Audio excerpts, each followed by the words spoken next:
দর্শক, এই বিষয়ে বিস্তারিত জানবো। আমাদের সাথে এই মুহূর্তে সহকর্মী সুমন মাহমুদ যুক্ত হচ্ছেন।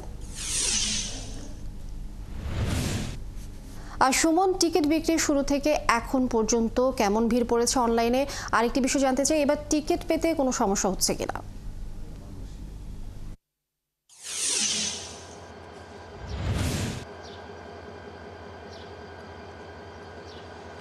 লিনি, আপনাকে ধন্যবাদ। লিনি, আপনাকে বলি যে আসলে রেলওয়ে কর্তৃপক্ষ জনসাধারণের ভোগান্তি দূর করার জন্য অনলাইনে যে টিকিট বিক্রির সিদ্ধান্ত নিয়েছে সেটি আসলে 14 তারিখ থেকে কার্যকর হয়েছে। আজকে 19 তারিখ, আজকেও এই অনলাইনে টিকিট করার প্রক্রিয়াটি চলবে আগামীকালও। আজকে আমরা কমলাপুর রেল স্টেশনে এসে যেটা দেখেছি, যে আমি এর আগেও বলেছি যে স্টেশন একদমই খালি, চিরচেনা যে ভিড় সেটি নেই।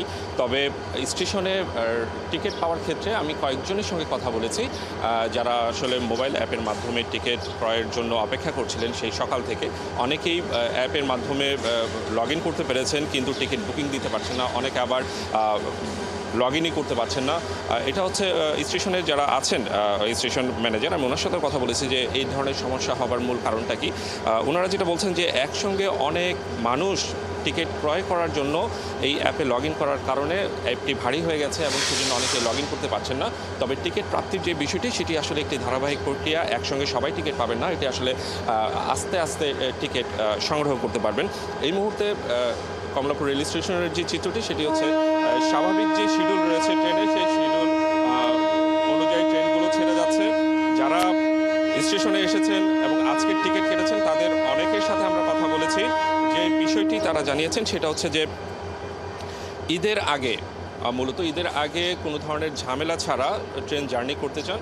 পাশাপাশি স্কুল ছুটি হয়েছে বাচ্চাদের, বা নিজের ভার্সিটি ছুটি হয়ে গেছে, হল ছুটি হয়ে গেছে।